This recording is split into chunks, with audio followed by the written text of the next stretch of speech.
মনোবীক্ষণ polyclinic, চিকিৎসার জগতে এক দশক। এখন এখানে সব বিষয়ে ডাক্তারবাবু একসাথে তলায়। ফোন করুন 7477999515 এই নম্বরে। মৃত্যু, তাও আবার নাবালিকা গৃহবধূর। কেন বাল্যবিবাহ নিয়ে সচেতনতার অভাব? কি বলছেন শিক্ষাবিদ থেকে মনোবিদ? দেখুন একটি বিশেষ প্রতিবেদন। Laptop, desktop, CCTV, printer, AC, HP, Dell, Canon, CP plus, Hikvision ইত্যাদির authorized dealer Delta computer, Khagra, Baharampur. আমাদের এইচপি শোরুম এখন রানীবাগানেও। ফের একটি মৃত্যু, একটি সংবাদ। মুর্শিদাবাদের ডোমকলে শনিবার উদ্ধার হয় এক গৃহবধূর দেহ, যার বয়স 18-রও কম। নাবালিকার মৃত্যুতে উঠছে প্রশ্ন। যার সাথে বিয়ে হয়েছিল নাবালিকার, তার বয়সও 18-র কমই। পুলিশ সূত্রে জানা যায়, মাস চারেক আগে বিয়ে হয় সেই নাবালক এবং নাবালিকার। বিয়ের পর থেকেই চলছিল সংসারে অশান্তি। শনিবার সন্ধেয় শ্বশুর বাড়ি থেকে নাবালিকা গৃহবধূর ঝুলন্ত মৃতদেহ উদ্ধার হয়। মৃত্যুর কারণ কি? উঠছে প্রশ্ন। এত প্রচার, এত প্রকল্প সত্ত্বেও কেন চলছে বালিকাদের বিয়ে? উঠছে প্রশ্ন। অসচেতনতাই কারণ, বলছেন কৃষ্ণনাথ কলেজের অধ্যক্ষ ডক্টর সুজাতা বাগচি ব্যানার্জি।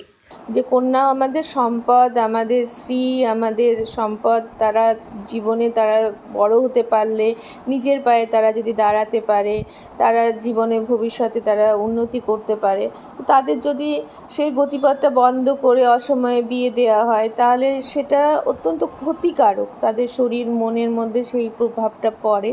তো এটার কোনো প্রয়োজন নেই। তো আজকের দিনে এটা খুব দুর্ভাগ্যজনক যে বাল্যবিবাহের ফলে একটা মেয়ে আত্মহত্যা করছে।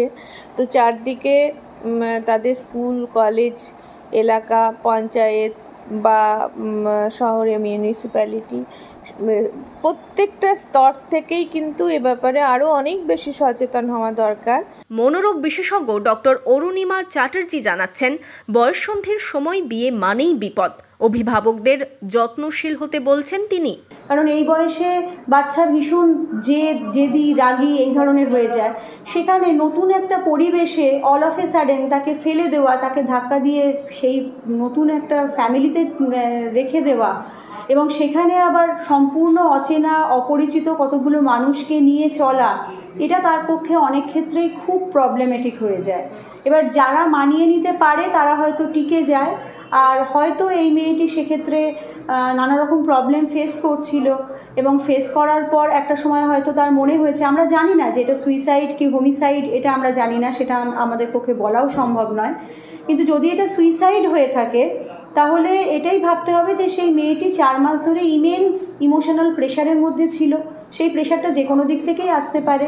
তার নিজের অ্যাডজাস্টমেন্ট প্রবলেমও হতে পারে, তার শ্বশুরবাড়ি বা বাপের বাড়ির দিক থেকেও ইমোশনাল প্রেশার আসতে পারে। কিন্তু শুধুই কি ওই নাবালক, নাবালিকা আর পরিবারের দায় এই মৃত্যুর? দায় কি নেই আমাদের সমাজের? আর কত প্রাণ হারাবে এভাবে? উঠছে প্রশ্ন। সচেতনতাই হাতিয়ার, বলছেন বিশিষ্টরাও।